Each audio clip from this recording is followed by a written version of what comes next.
Hello दोस्तों, बाल मनोविज्ञान व हिंदी के महत्वपूर्ण प्रश्नों की सीरीज में फिर से आपका स्वागत है। और अगर अभी तक आपने हमारे चैनल को सब्सक्राइब नहीं किया तो चैनल को सब्सक्राइब अवश्य कर लें। और ये सभी प्रश्न आपके KVS, CTET, REET, HTET, UPTET, DSSB इन सभी के लिए बहुत ही महत्वपूर्ण है।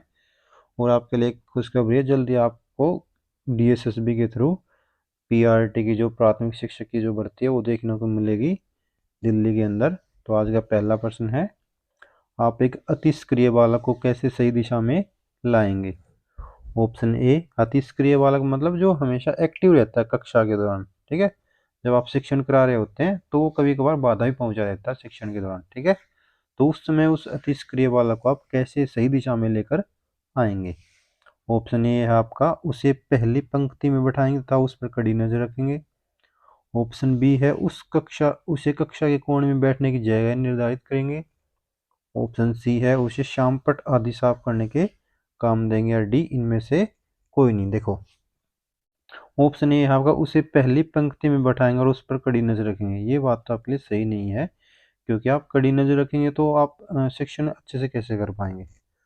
ठीक है, यानी कि ना तो पंक्ति में पहले बैठाएंगे ना उस पर कड़ी नजर रखेंगे। ठीक है, ऑप्शन ए तो आपका गलत हो गया। अगला है, उसे कक्षा के कोण में बैठने की जगह निर्धारित करेंगे। ये भी सही नहीं है। ठीक है, उसे शाम पट आदि साफ करने का काम देंगे, यानी कि उसको जो उसका जो एक्टिव वो है ना, उस स्वभाव को नियंत्रित करने के लिए आप उसको कुछ काम करने को देंगे जिससे कि उसका ध्यान है वो उसकी तरफ हो जाएगा। ठीक है, तो यानी कि उसे शाम पट आदि साफ करने का काम देंगे। जो उसका एक्टिव रहने का जो दौर है वो सही दिशा में वो हो जाएगा। उसे हम कोई काम करने को दे देंगे। ठीक है, यानी कि उसे शाम पट आदि साफ करने का काम हम दे सकते हैं। ठीक है, ऑप्शन नंबर सी आपका सही हो जाएगा। ठीक है, अगला प्रश्न है क्वेश्चन नंबर 2। पृथक पृथक समजातीय समूह के व्यक्तियों के प्रति बच्चों की अभिवृत्ति साधारणतः आधारित होती है। जब देखो, अलग अलग समूह से जब कक्षा के दौरान जो बच्चे होते हैं तो उनकी जो अभिवृत्ति साधारणतः किस पर आधारित होती है।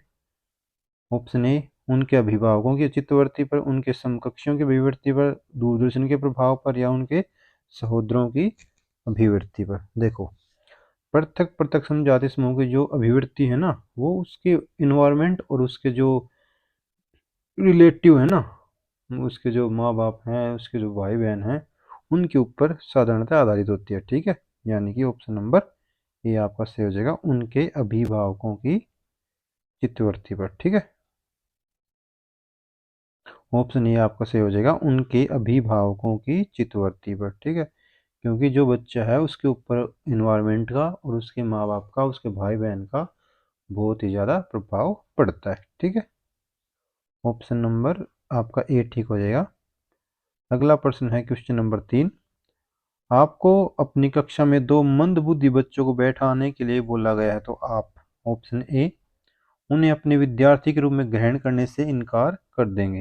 ये आपके लिए सही नहीं है, क्योंकि आप किसी भी बच्चे को अपनी कक्षा के अंदर बैठाने से इनकार नहीं कर सकते, क्योंकि अभी हम समावेशी कक्षा के बारे में पढ़ चुके हैं। ठीक है, तो ऑप्शन ए तो आपका हो जाएगा गलत। ठीक है, अगला है ऑप्शन बी, प्रधानाध्यापक को उन्हें किसी और कक्षा में जो कि मंदबुद्धि बालकों के लिए विशेष रूप से चिन्हित है में बैठाने के लिए बोलेंगे। यानी कि मंदबुद्धि बच्चों को हम अलग से नहीं बैठा सकते समावेशी कक्षा के दौरान। ठीक है, यानी कि ऑप्शन बी है, बी आपका गलत हो जाएगा।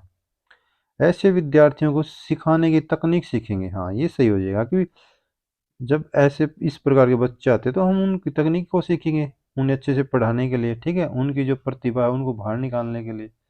समावेशी शिक्षा का यही मतलब तो होता है कि हर हर प्रतिभा का बच्चा उस कक्षा के अंदर सीख सके। ठीक है, चाहे वो मंदबुद्धि हो, चाहे सामान्य बुद्धि का बच्चा हो, चाहे प्रतिभाशाली बुद्धि हो। समावेशी कक्षा का अर्थ ही यही होता है कि हर बच्चे का हम स्वागत करें। ठीक है, ऑप्शन नंबर सी आपका सही हो जाएगा, ऐसे विद्यार्थियों को सिखाने की तकनीक हम सीखेंगे। ठीक है, अगला प्रश्न है क्वेश्चन नंबर 4। एक शिक्षक को साधन संपन्न होना चाहिए, इसका अर्थ है।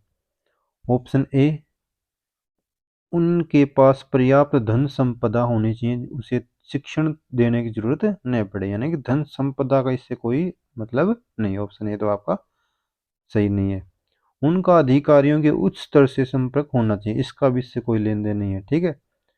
उनका अपने विद्यार्थियों की समस्याओं को हल करने का पर्याप्त ज्ञान होना चाहिए। ये आपका सही हो जाएगा कि जो शिक्षक है उसको अपने जो शिक्षण है उसके ऊपर इतना उसको इतनी पकड़ होनी चाहिए कि वो हर बच्चे की समस्या को हल कर पाए, क्योंकि कक्षा के शिक्षण के दौरान हर तरह के बच्चे होते हैं, जिसमें आपको मंदबुद्धि मिलेंगे, प्रतिभाशाली बच्चे देखने को मिलेंगे, सामान्य बुद्धि वाले बच्चे मिलेंगे।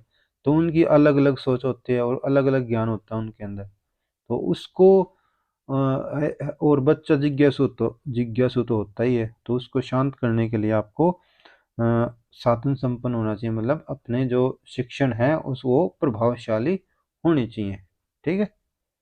ऑप्शन नंबर सी आपका सही हो जाएगा, उनका अपने विद्यार्थियों की समस्याओं को हल करने का पर्याप्त ज्ञान होना चाहिए। Option number C. अगला प्रश्न है क्वेश्चन नंबर 5, बच्चों में संवेगात्मक समायोजन प्रभावी होता है। बच्चों में संवेगात्मक समायोजन प्रभावी होता है।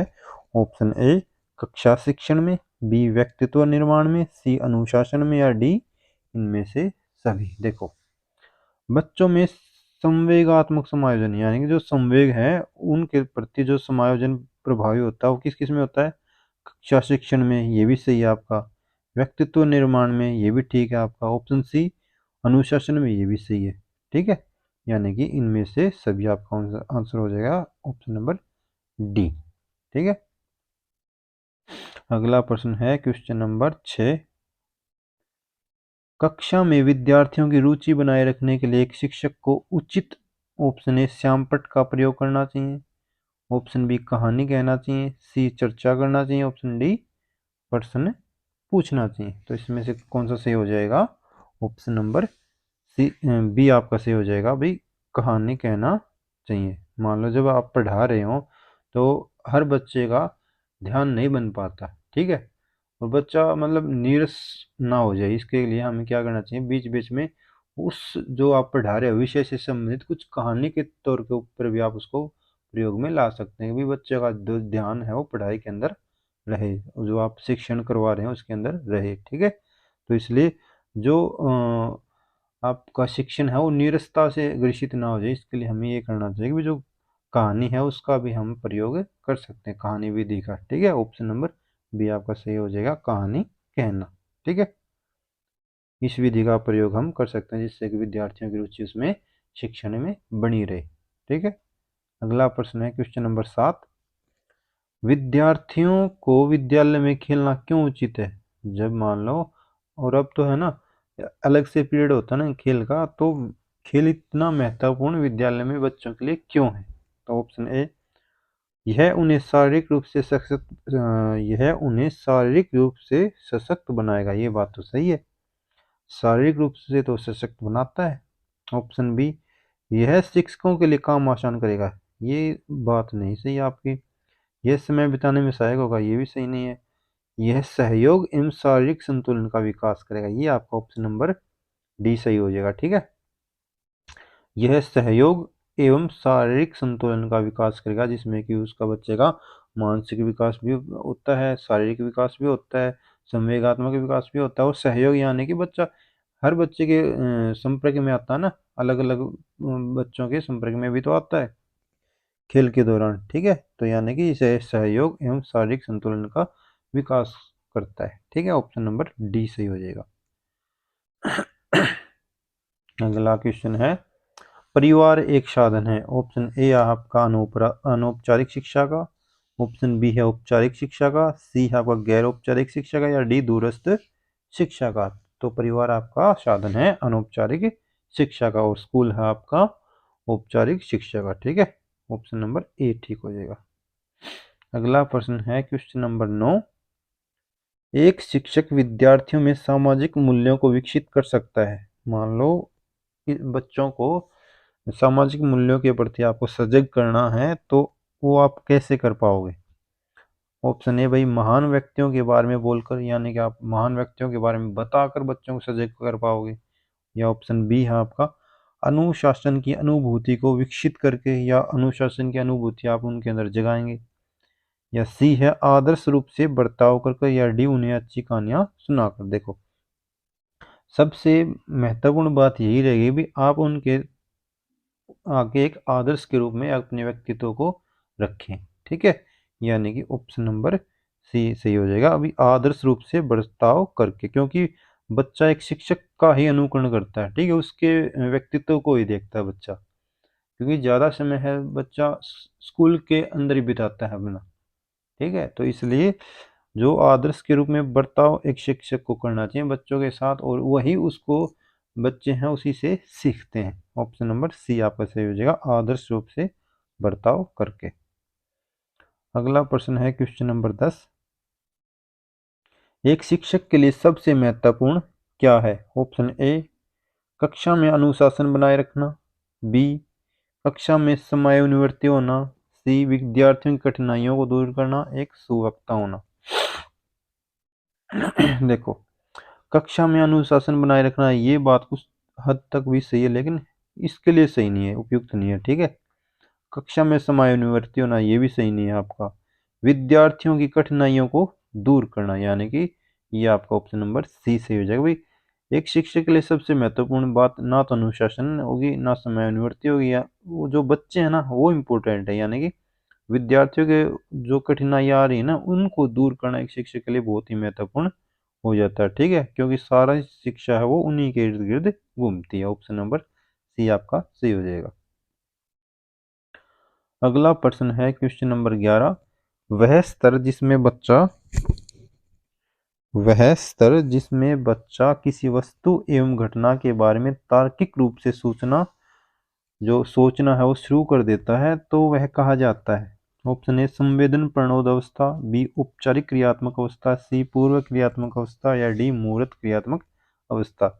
ये जो अवस्थाएं हैं ये डॉक्टर जीन प्याजे का जो संज्ञानात्मक विकास का जो सिद्धांत था, जिसमें 4 अवस्थाएं बताई थी उन्होंने। एक पहली थी सेंसरी मोटर स्टेज, दूसरी थी प्री ऑपरेशनल स्टेज, और तीसरी थी कॉन्क्रीट ऑपरेशनल स्टेज, और चौथी थी फॉर्मल ऑपरेशनल स्टेज। ठीक है, यानी कि इन चारों अवस्थाओं में से कौन सी अवस्था में बच्चा तार्किक रूप से सोचना प्रारंभ कर देता है, तो वो है आपकी फॉर्मल ऑपरेशनल स्टेज, यानी कि वो हो जाएगी आपकी औपचारिक क्रियात्मक अवस्था है। ठीक है, अंतिम अवस्था है ये उसकी। ये होगी 0 से 2 वर्ष। ठीक है, ये होगी 2 से 7 वर्ष, और ये होगी 7 से 11 वर्ष, और ये होगी 12 से आगे। ठीक है, ऑप्शन नंबर बी आपका सही हो जाएगा। औपचारिक क्रियात्मक अवस्था के दौरान बच्चा तार्किक रूप से वस्तु और घटना के बारे में सोचना प्रारंभ कर देता है। अगला प्रश्न है आपका क्वेश्चन नंबर 12। बच्चों के बौद्धिक विकास के 4 सुस्पष्ट स्तरों को पहचाना गया था। ऑप्शन ए आपका कोलब्रुक के द्वारा, बी एरिक्सन के द्वारा, सी पियाजे के द्वारा, या डी स्किनर के द्वारा। देखो, अभी बताया ना बौद्धिक विकास के जो संज्ञानात्मक विकास के सिद्धांत हैं वो डॉक्टर जीन पियाजे ने दिए थे, जिसमें 4 अवस्थाएं बताई थी। ऑप्शन नंबर सी आपका सही हो जाएगा। अगला प्रश्न है आपका क्वेश्चन नंबर 13। अल्पवयस्क बच्चों के अधिगम प्रक्रिया में अभिभावकों की भूमिका होनी चाहिए। तो ऑप्शन नंबर ए आपका निषेधात्मक, बी है आपका संवेदनात्मक, सी अग्रसक्रिय, या डी उदासीन।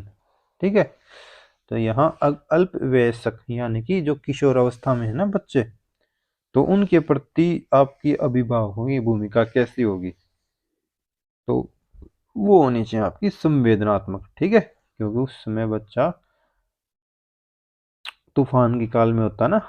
स्टिल ने हॉल ने भी बताया था भाई किशोरावस्था को तूफान की काल बताया था ना, तो आपका संवेदनात्मक रूप से बच्चे में एक तूफान सा पैदा होता है उसमें। तो यानी कि आपको एक संवेदनात्मक रूप से अभिभावक की भूमिका होनी चाहिए। ऑप्शन नंबर बी आपका सही हो जाएगा।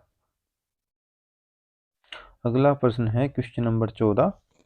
बच्चों के संज्ञानात्मक विकास को सबसे अच्छे तरीके से कहाँ परिभाषित किया जा सकता है? भाई जो बच्चों के संज्ञानात्मक विकास है ना, तो उसको सबसे अच्छे तरीके से कहाँ परिभाषित किया जा सकता है? ऑप्शन ए है आपका खेल के मैदान में, बी ऑडिटोरियम में, सी विद्यालय में कक्षा में या डी गृह में।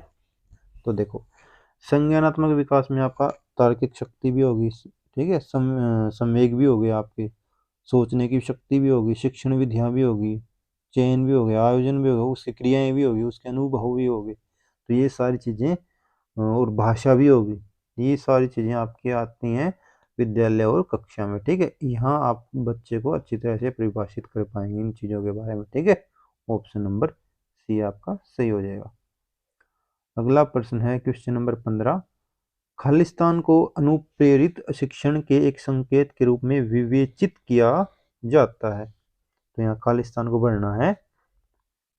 ऑप्शन ए कक्षा में अधिकतम उपस्थिति को, ऑप्शन बी शिक्षक द्वारा किया गया उपचारात्मक कार्य, या सी विद्यार्थियों द्वारा प्रश्न पूछना, या डी है आपका कक्षा में पूर्ण निर्भरता, ठीक है।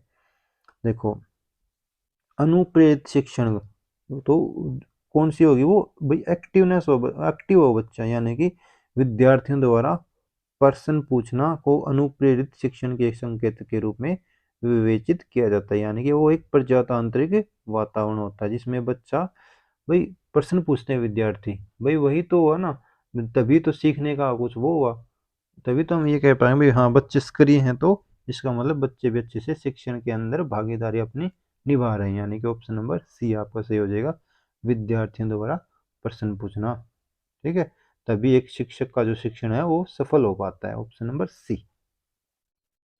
अगला प्रश्न है क्वेश्चन नंबर 16। बचपन का सांप्रतिक दृष्टिकोण की मान्यता है। बचपन का सांप्रतिक दृष्टिकोण की मान्यता है। ऑप्शन ए, देखो सांप्रतिक दृष्टिकोण यानी उसका जो कॉन्सेप्ट है जो बचपन का, वो किसके ऊपर, उसकी जो मान्यता है वो क्या है। ऑप्शन ए, बहुत तरीके से बच्चे पर्याप्त वयस्कों के बराबर होते हैं। नहीं, ये भी नहीं है, वयस्कों के बराबर तो नहीं होते।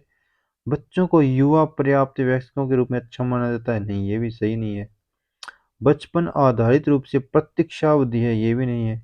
बचपन वृद्धि एवं परिवर्तन की अनूठी अवधि है। हाँ, ये सही हो जाएगा आपका। बचपन वृद्धि और परिवर्तन की अनूठी अवधि है, क्योंकि बचपन के दौरान बच्चे में जो जितनी वृद्धि होती है ना, वो किसी भी काल में नहीं होते, ठीक है। और जो परिवर्तन है जिसमें संवेगात्मक भी हो गया, आपका मानसिक भी हो गया, शारीरिक भी हो गया, बौद्धिक भी हो गए, ये सारे परिवर्तन आपको बचपन के दौरान बच्चे में देखने को मिलेंगे, ठीक है। ऑप्शन नंबर डी आपका सही हो जाएगा, बचपन वृद्धि एवं परिवर्तन की अनूठी अवधि है। Option number D. अगला प्रश्न है क्वेश्चन नंबर 17। एक प्रमाणीकृत पठन परीक्षण के लिए कक्षा 5वीं को प्रस्तुत करने में शिक्षक को अधिकाधिक परामर्श दिया जाता है कि। ऑप्शन ए, बच्चों को बोलने की परीक्षण बहुत महत्वपूर्ण है तथा वह उसमें सबसे अच्छा प्रदर्शन करेगा, या ऑप्शन बी है आपका पूर्ववर्ती परीक्षा से प्रधान प्रश्नों को चिन्हित करना एवं छात्रों को उन्हें उत्तर देने की अनुमति देना, या सी है आपका निम्न कोटि के पाठकों को प्रशिक्षण देना तथा आपकी कक्षा के शेष बच्चे किसी भी तरीके से अच्छा करें, या डी परीक्षण में आने वाले समान प्रकार के प्रश्नों के उत्तर देने के लिए छात्रों को अभ्यास कराना। तो कौन सा सही हो जाएगा आपका, एक प्रमाणीकृत पठन परीक्षण, ठीक है। तो उसमें हो जाएगा आपका ऑप्शन नंबर ये।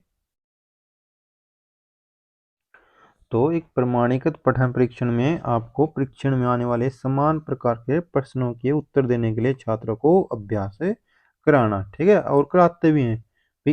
इससे संबंधित आपके प्रश्न उत्तर आ सकते हैं और उनके लिए छात्रों का हम अभ्यास भी कराते हैं, ठीक है। ऑप्शन नंबर डी आपका सही हो जाएगा, परीक्षण में आने वाले समान प्रकार के प्रश्नों के उत्तर देने के लिए छात्रों को अभ्यास कराना, ठीक है। ऑप्शन नंबर डी आपका सही हो जाएगा। क्वेश्चन नंबर 18 में देखते हैं, असंगठित घर से आने वाला बच्चा सबसे अधिक कठिनाई का अनुभव करेगा। असंगठित घर का मतलब एक एकात्मक घर हो रहे हैं ना आजकल, जिसमें अलग अलग रहते हैं, ठीक है। ऑप्शन ए सुनिर्मित पाठों में, बी नियोजित निर्देश में, सी स्वतंत्र अध्ययन में, या डी अभ्यास पुस्तिकाओं में। जो असंगठित घर से आने वाले बच्चे ना, सबसे अधिक कठिनाई जो अनुभव करेगा वो करेगा आपका स्वतंत्र अध्ययन में। ऑप्शन नंबर सी आपका सही हो जाएगा, ठीक है। अगला प्रश्न है क्वेश्चन नंबर 19। आप देखते हैं कि एक छात्र बुद्धिमान है, आप क्या करेंगे फिर? ऑप्शन ए उसके साथ संतुष्ट रहेंगे, ऑप्शन बी उसे अतिरिक्त गृह कार्य नहीं देंगे, ऑप्शन सी वह जैसे अधिक प्रगति कर सके उस तरह उसे अनुप्रेरित करेंगे, या डी उसे अभिभावकों को सूचित करेंगे वह बुद्धिमान है। देखो, कक्षा में बहुत सारे बच्चे ऐसे भी होते हैं जो प्रतिभाशाली भी होते हैं, सामान्य भी होते हैं, अल्प बुद्धि वाले बच्चे बच्चे होते हैं और मंदबुद्धि भी होते हैं। ठीक है, तो उसमें जो छात्र बुद्धिमान है ना, उसके लिए आप क्या कर पाओगे? तो उसके लिए हम क्या करेंगे, जो वो अधिक से अधिक प्रगति कर सके, ठीक है, उसको उस तरह का माहौल आप बनाकर देंगे। ठीक है, नहीं तो आप अगर सभी बच्चों के साथ जैसा व्यवहार करें उसके साथ भी वैसा व्यवहार कर पाते हैं तो उसमें एक नीरसता सी हो जाती है, भी उसके जो सीखने की जो क्षमता है वो ज़्यादा होती है। ठीक है, तो इसलिए आप समावेशी कक्षा में यही करेंगे भी, जो प्रतिभाशाली बच्चे हैं या बुद्धिमान हैं तो उनको आप प्रगति के बहुत सारे अनुभव प्रदान करेंगे, यानी कि ऑप्शन नंबर सी सही हो जाएगा। वह जैसे अधिक प्रगति कर सके उस तरह उसे अनुप्रेरित करेंगे, ऑप्शन नंबर सी आपका सही हो जाएगा। अगला प्रश्न है क्वेश्चन नंबर 20। यदि कुछ विद्यार्थी कक्षा में अध्ययन की चित्तवृत्ति में नहीं है तो आप? यदि कुछ विद्यार्थी कक्षा में अध्ययन की चित्तवृत्ति में नहीं है तो आप क्या करेंगे? ऑप्शन ए उन्हें अध्ययन के लिए बाध्य करेंगे। देखो, मतलब कुछ बच्चे चित्तवृत्ति का मतलब यहाँ भाई पढ़ने के उसमें वो ना हो। ठीक है, तो ऑप्शन ए है आपका उन्हें अध्ययन के लिए बाध्य करेंगे, बी उन विद्यार्थियों को कक्षा छोड़ने के लिए कहेंगे, या सी उन्हें चेतावनी देंगे कि वे अवश्य अध्ययन करें नहीं तो आप पर ध्यानाध्यापक को सूचित कर देंगे, या डी उन्हें उनकी रुचि अथवा आप अपने विषय के अनुसार रुचिपूर्ण चीजें बताएंगे। देखो, यदि कुछ विद्यार्थी कक्षा में अध्ययन की चित्तवृत्ति में नहीं, यानी कि उनकी रुचि है जो वो अध्ययन में नहीं है, तो आप क्या करेंगे? तो ये हम यही करेंगे भी उन्हें उनकी रुचि अथवा आप अपने विषय के अनुसार रुचिपूर्ण चीजें बताएंगे। ठीक है, जो आपका शिक्षण है वो उसको रुचिपूर्ण बनाएंगे और उनकी रुचि के अनुसार जो बातें हैं वो आप उनको बताएंगे। ठीक है, उसी शिक्षण विधि का आप उपयोग करेंगे, यानी कि ऑप्शन नंबर डी सही हो जाएगा। अगला प्रश्न है क्वेश्चन नंबर 21। श्यामपट्ट को शिक्षण साधन सामग्री के किस समूह में अंतर्मुक्त किया जा सकता है? जो श्यामपट्ट है, ब्लैक बोर्ड है, उसको हम किस साधन में शिक्षण साधन सामग्री में प्रयोग करते हैं? ऑप्शन ए श्रव्य साधन, श्रव्य साधन तो नहीं है श्यामपट्ट, यानी कि आपका ब्लैक बोर्ड। बी दृश्य श्रव्य साधन, ये भी नहीं है। सी दृश्य साधन, हाँ, जो श्यामपट्ट है, ब्लैक बोर्ड है, वो आपका है दृश्य साधन। ठीक है, और श्रव्य साधन में आते हैं रेडियो, टेप रिकॉर्डर। ठीक है, और दृश्य श्रव्य साधन में आते हैं आपके टीवी। ठीक है, ऑप्शन नंबर सी में आ जाएगा दृश्य साधन में आपका श्यामपट्ट। ठीक है, ऑप्शन नंबर सी।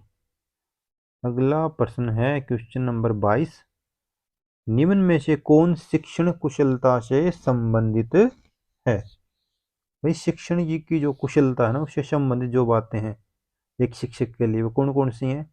श्याम पट्ट पर लिखना, ये भी एक सही है, भी श्याम पट्ट पर अच्छे से अपने आप को अभिव्यक्त कर पाए टीचर, अच्छे से लिख पाए, उसकी लिखाई अच्छी हो। ठीक है, ऑप्शन बी प्रश्नों को हल करना, ये भी सही है शिक्षण में। भाई कुशलता तभी मानेंगे जो बच्चों को समझ में आए, प्रश्नों को जब एक अध्यापक हल कर रहा है तो और अच्छे से हल कर पाए। ऑप्शन सी प्रश्न पूछना, ये भी बात सही है, भी एक अध्यापक अच्छे से भी प्रश्न कर पाए जिससे बच्चों को हर चीज़ समझने में आसानी हो। तो यानी कि ऑप्शन नंबर सी भी आपका सही है। तो ए भी ठीक है, बी भी ठीक है और सी भी, यानी कि ऑप्शन नंबर डी डी आपका सही हो जाएगा इनमें से सभी। ठीक है, अगला प्रश्न है क्वेश्चन नंबर 23। कक्षा में जो विद्यार्थी प्रश्न पूछते हैं उन्हें, भाई शिक्षण के दौरान जो बच्चे प्रश्न पूछते हैं तो उन्हें आप क्या करेंगे? ए कक्षा के बाद शिक्षक से मिलने की सलाह दी जाए, बी कक्षा चर्चा में भाग लेने के लिए प्रोत्साहित किया जाना चाहिए, या सी लगातार प्रश्न पूछने के लिए प्रोत्साहित करना चाहिए, या डी स्वतंत्र रूप से उत्तर ढूंढने के लिए प्रोत्साहित करना चाहिए। देखो, जो विद्यार्थी प्रश्न पूछते हैं ना तो उन्हें लगातार प्रश्न पूछने के लिए आपको प्रोत्साहित करना चाहिए, क्योंकि आप उसी कक्षा शिक्षण को अच्छा मानेंगे जिसमें बच्चा एक्टिव हो। ठीक है, तो यानी कि ऑप्शन नंबर सी आपका सही हो जाएगा। लगातार प्रश्न पूछने के लिए प्रोत्साहित करना चाहिए, उनको बढ़ावा देना चाहिए। अगला क्वेश्चन है क्वेश्चन नंबर 24। शिक्षा की किंडरगार्टन पद्धति का प्रतिपादन क्या था? ऑप्शन ए टी पिनन ने, बी स्पिंसर ने, सी फ्रोवेल ने या डी मॉन्टेसन ने। ये क्वेश्चन आपके लिए, ठीक है। कमेंट में अवश्य बताएंगे कि किंडरगार्टन जो पद्धति है वो उसका प्रतिपादन किसने किया था, ठीक है। बहुत ही आसान प्रश्न है। अगला प्रश्न है क्वेश्चन नंबर 25। एक अभिभावक आपसे विद्यालय में मिलने के लिए कभी नहीं आता तो आप क्या करेंगे? ऑप्शन ए बच्चों की उपेक्षा करेंगे। ये बात तो सही नहीं है, आप बच्चों की उपेक्षा नहीं कर सकते। अभिभावकों को लिखेंगे, तो अगर विद्यालय में आ ही नहीं रहा है तो आप लिखने का वो क्या है? ऑप्शन ये भी सही नहीं है। आप स्वयं उनसे मिलने जाएंगे। ऑप्शन नंबर सी आपका सही हो जाएगा। मान लो कोई अभिभावक आपसे विद्यालय में नहीं मिलने आता तो आप स्वयं उनसे मिलने जाएंगे। ऑप्शन नंबर सी आपका सही हो जाएगा। अगला क्वेश्चन है क्वेश्चन नंबर 26। निम्न कक्षाओं में शिक्षण की खेल विधि आधारित है। जो छोटी कक्षाएं हैं पहली से पांचवी तक, तो उनमें शिक्षण की जो खेल विधि आधारित है, ऑप्शन ए शारीरिक शिक्षा कार्यक्रमों के सिद्धांत पर, बी शिक्षण की विधियों के सिद्धांत पर, या सी विकास एवं वृद्धि के मनोवैज्ञानिक सिद्धांत पर, या डी शिक्षण के सामाजिक सिद्धांत पर। जो खेल विधि है ना वो बच्चे के वृद्धि और मनोवैज्ञानिक सिद्धांतों पर आधारित होती है, जिसमें कि बच्चे का संवेगात्मक विकास हो सके, शारीरिक विकास हो सके, मानसिक विकास हो सके, ठीक है। और बच्चे में खेल की भावना के दौरान सामाजिक जो मूल्य है वो भी उत्पन्न हो सके, ठीक है। सहयोग की भावना भी बच्चे के अंदर आ सके, यानी कि ऑप्शन नंबर सी आपका सही हो जाएगा, विकास एवं वृद्धि के मनोवैज्ञानिक सिद्धांतों पर, ठीक है। अगला प्रश्न है क्वेश्चन नंबर 27। डिसलेक्सिया संबंधित है। जो डिसलेक्सिया है वो किससे संबंधित है? ऑप्शन ए मानसिक विकार से, बी पठन विकार से, सी गणितीय विकार से, या डी व्यवहारिक। देखो गणितीय होता है डिसकैलकुलिया, ठीक है, और डिसलेक्सिया होता है आपका पठन विकार से। ऑप्शन नंबर बी आपका सही हो जाएगा, पठन विकार से, ठीक है, ऑप्शन बी। अगला प्रश्न है क्वेश्चन नंबर 28। विशेष रूप से जरूरतमंद बच्चों की शिक्षा का प्रबंध होना चाहिए। जो विशेष रूप से जरूरतमंद बच्चे होते हैं ना उनकी शिक्षा का प्रबंध होना चाहिए। ऑप्शन ए दूसरे सामान्य बच्चों के साथ, बी विशेष विद्यालय में विशेष बच्चों के लिए विकसित विधियों द्वारा, या सी विशेष विद्यालयों में, या डी विशेष विद्यालयों में विशेष शिक्षकों द्वारा। देखो विशेष रूप से चाहे आप कैसे ही बच्चे हो, अभी समावेशी शिक्षा चल रही है ना, तो उसमें हर बच्चे का स्वागत किया जाता है, ठीक है। तो आप उन्हें दूसरे सामान्य बच्चों के साथ पढ़ाएंगे, ठीक है। ऑप्शन नंबर ए से हो जाएगा आपका दूसरे सामान्य बच्चों के साथ। अगला प्रश्न है क्वेश्चन नंबर 29। अधिगम के प्रक्रम में अभिप्रेरणा, जो अधिगम की जो आपका प्रोसेस है उसमें अभिप्रेरणा का क्या महत्व है? ऑप्शन ए सीखने वालों की स्मृति को तेज बनाता है, या बी पुराने अधिगम से नए अधिगम को विभेदित करता है यानी कि अलग करता है, सी एक दिशीय रूप से सोचने में सीखने वालों को प्रस्तुत करता है, या डी नए सीखने वाले अधिगम के लिए रुचि का सृजन करता है, यानी कि ऑप्शन नंबर डी आपका सही हो जाएगा। जो अभिप्रेरणा है वो नए सीखने वाले अधिगम के लिए रुचि का सृजन करता है। तो क्वेश्चन नंबर 29 का आपका ऑप्शन नंबर डी सही हो जाएगा, ठीक है। बाल मनोविज्ञान और शिक्षण का आज आपका अंतिम प्रश्न है। कक्षा 5 के न्यून दृष्टि वाले बच्चों को, जो कक्षा 5 के हैं बच्चे न्यून दृष्टि वाले, जिनको आप उनके लिए आप क्या करेंगे? ऑप्शन नंबर ए निम्न स्तर के कार्य करने के लिए माफ करना उचित है, या बी उसके दैनिक कार्य में उसके माता पिता तथा मित्रों की सहायता करनी चाहिए, या सी कक्षा में सामान्य रूप से बर्ताव करना चाहिए एवं ऑडियो सीडी के लिए जरिए सहायता प्रदान करनी चाहिए, या डी कक्षा में विशेष बर्ताव करना चाहिए। जिन बच्चों को थोड़ा कम दिखाई देता ना तो उनके लिए आप क्या कर सकते हैं? तो उनके लिए आप ऑडियो सीडी का उपलब्ध करा सकते हैं, जो दृश्य श्रव्य साधन है उनका प्रयोग कर सकते हैं, ठीक है, और उनको आप सामान्य रूप से ही बर्ताव करेंगे। ऑप्शन नंबर सी आपका सी हो जाएगा। और जो समावेशी शिक्षा का है उसका यही महत्व है, ठीक है, कि आप हर बच्चे के साथ जो सामान्य व्यवहार है वो करेंगे, ठीक है। ऑप्शन नंबर सी आपका सही हो जाएगा। कक्षा में सामान्य रूप से बर्ताव करना चाहिए और ऑडियो सीडी के जरिए आप उन्हें सहायता प्रदान कर सकते हैं। ये आपके थे बाल मनोविज्ञान और शिक्षण के बहुत ही महत्वपूर्ण प्रश्न। अब हम करेंगे 20 प्रश्न आपके हिंदी के, ठीक है, जो हर बार परीक्षा में रिपीट होते हैं। तो पहला प्रश्न है आपका क्वेश्चन नंबर 1, कपटी मित्र के लिए सही मुहावरा क्या है? जो कपटी मित्र होता है उसके लिए सही मुहावरा, देखो कपटी मित्र के लिए आपके लिए सही मुहावरा होगा और वो हो जाएगा आपका ऑप्शन नंबर बी, आस्तीन का सांप। ठीक है, आस्तीन का सांप हम किसे कहेंगे? कपटी मित्र के लिए आप सही मुहावरा यूज कर सकते हैं, ऑप्शन नंबर बी। अगला क्वेश्चन है क्वेश्चन नंबर 2, इंद्रियों को जीतने वालों के लिए एक शब्द है, यानी कि वाक्यांश के लिए एक शब्द है। ये इंद्रियों को जो जीतने वाला है उसको हम क्या कहते हैं? उसे हम कहते हैं ऑप्शन ए दूरदर्शी, बी दत्तचित्र, या सी कुशाग्र बुद्धि, या डी जितेंद्रिय। जिसने इंद्रियों को जीत लिया हो ना उसे हम कहते हैं जितेंद्रिय, ऑप्शन नंबर डी। ठीक है, अगला प्रश्न है क्वेश्चन नंबर 3, निम्नलिखित में से कौन सा शब्द बादल का पर्यायवाची है? भी बादल का पर्यायवाची कौन सा है? ऑप्शन ए नीरद, बी नीरज, सी अंबुज, या डी अंबु। तो बादल का पर्यायवाची इनमें से नीरद, ऑप्शन नंबर ए आपका सही हो जाएगा। अगला प्रश्न है आपका क्वेश्चन नंबर 4, इंद्रियों को जीतने वाला अभी आया था ना, होता है जितेंद्रिय। ठीक है, अगला प्रश्न है क्वेश्चन नंबर 5, आहा आप आ गए वाक्य में आहा शब्द है। ठीक है, तो कौन सा है इसमें आहा? ऑप्शन ए है आपका संज्ञा, बी सर्वनाम, सी अवयव, या डी विशेषण। देखो आहा ऐसे शब्द है ना वो आते हैं आपके अवयव में। ठीक है, ऑप्शन नंबर सी से हो जाएगा। ठीक है, अवयव।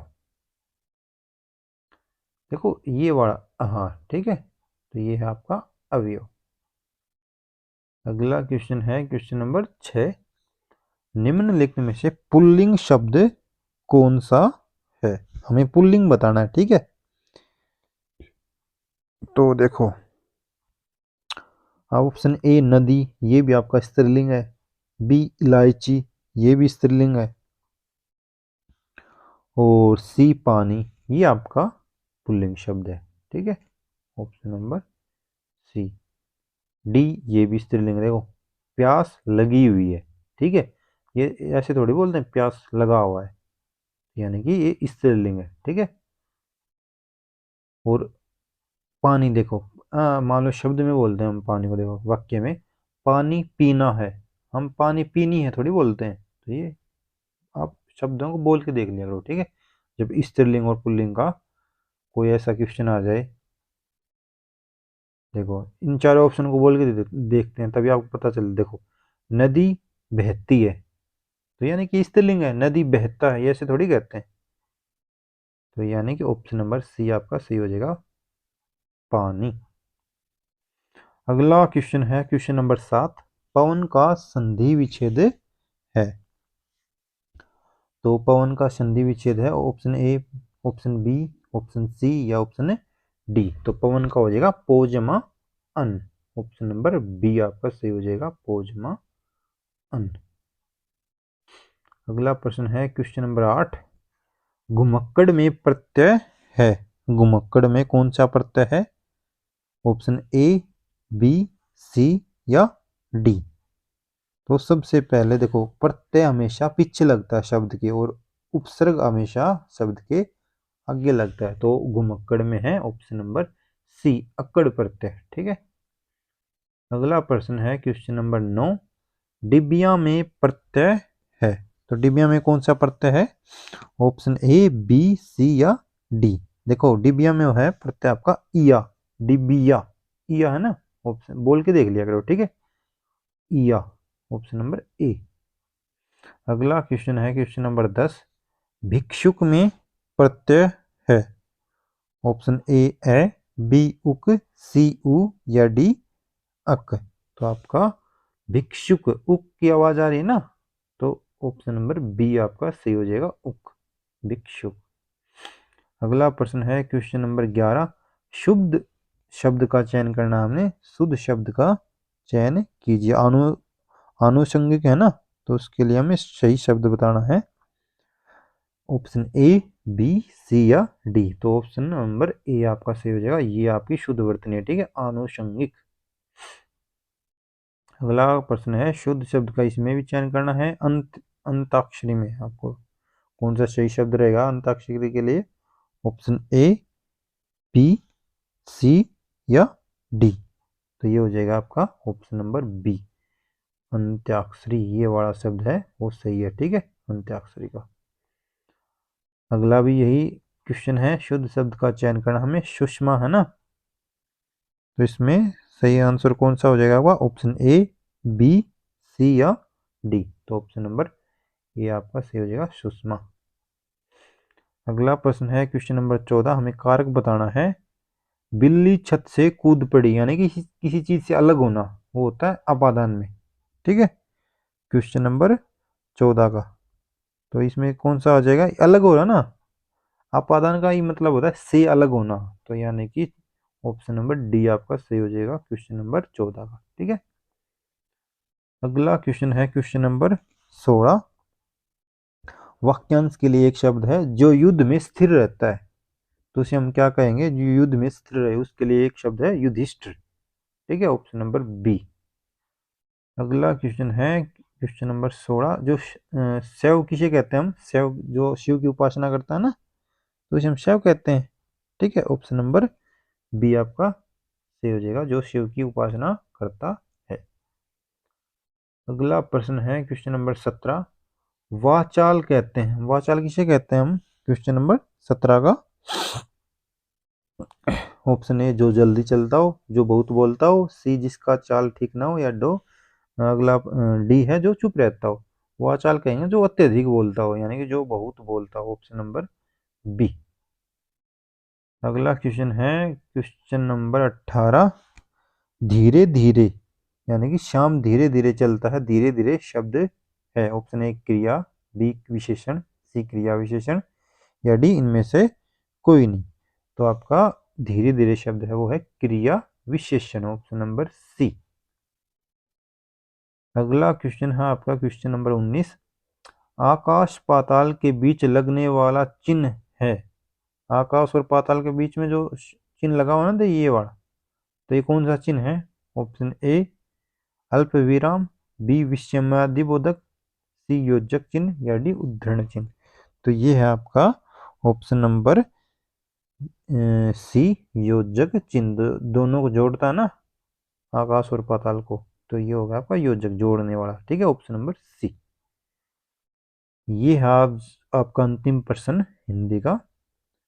यह नई साड़ी है, वाक्य में नई शब्द है, तो ऑप्शन ए है आपका सर्वनाम, बी है आपका क्रिया, सी है क्रिया विशेषण या डी विशेषण। तो ये होगा नई शब्द है वो है आपका विशेषण, साड़ी की विशेषता बता रहा ना, नई, नया जो शब्द है, ऑप्शन नंबर डी। तो ये थे आपके 50 क्वेश्चन, 30 आपके थे बाल मनोविज्ञान शिक्षण के और 20 थे आपके हिंदी के, ठीक है। और अगर आपको ये वीडियो पसंद आई तो वीडियो को लाइक अवश्य करें और हमारा चैनल सब्सक्राइब अवश्य कर लें। ऐसे ही महत्वपूर्ण क्वेश्चन हम रोजाना लेकर आते हैं आपके लिए, ठीक है। धन्यवाद।